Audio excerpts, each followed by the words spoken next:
আধুনিক যুগে টি-20 ক্রিকেট মানেই এখন 4 ছক্কার ফুলঝুরি, এক কথায় ব্যাটারদের দাপট। এই ফরম্যাটে বল হাতে আধিপত্য বিস্তার করতে হলে চাই অসাধারণ যোগ্যতা ও দক্ষতা। টেস্ট কিংবা ওয়ানডেতে প্রায়শই রানশূন্য ওভারের দেখা পাওয়া গেলেও 20 ওভারের ফরম্যাটে তা বিরল। আন্তর্জাতিক টি-20তে সবচেয়ে বেশি রানশূন্য ওভার করেছেন ভারতীয় বিধ্বংসী পেসার জসপ্রীত বুমরা। তার নামের পাশে রয়েছে 12টি মেইডেন ওভারের কীর্তি।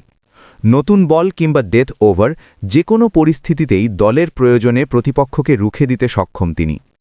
সমান সংখ্যক মেইডেন ওভার দেখিয়েছেন জিম্বাবুয়ের বাঁহাতি পেসার রিচার্ড এনগ্রাভা। আন্তর্জাতিক ক্রিকেটে 91 ইনিংসে 328.2 ওভার বোলিং করে 12টি মেইডেন দিয়েছেন তিনি। তালিকায় নাম রয়েছে আরেক ভারতীয় পেসার ভুবনেশ্বর কুমারেরও। সবচেয়ে কম ওভার বোলিং করে 10টি মেইডেনের দেখা পেয়েছেন তিনি। 2টি মেইডেন কম নিয়ে তালিকার 4 নম্বরে অবস্থান ব্লেসিং মুজারাবানির। তালিকার 5 নম্বরে রয়েছেন বাংলাদেশের তারকা বোলার মুস্তাফিজুর রহমান। 455 ওভার বল করে 8টি রানশূন্য ওভার করেছেন তিনি।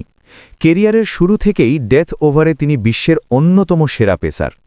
কেবলমাত্র টেস্ট খেলুড়ে দলের বিপক্ষে মেইডেনের সংখ্যা বললেও তালিকার প্রথম নামটি জসপ্রীত বুমরারই। সেক্ষেত্রে মুস্তাফিজ কিংবা ভুবনেশ্বর কুমারের সাথে যুক্ত হয়েছেন জশ হেজেলউড এবং মোহাম্মদ আমির।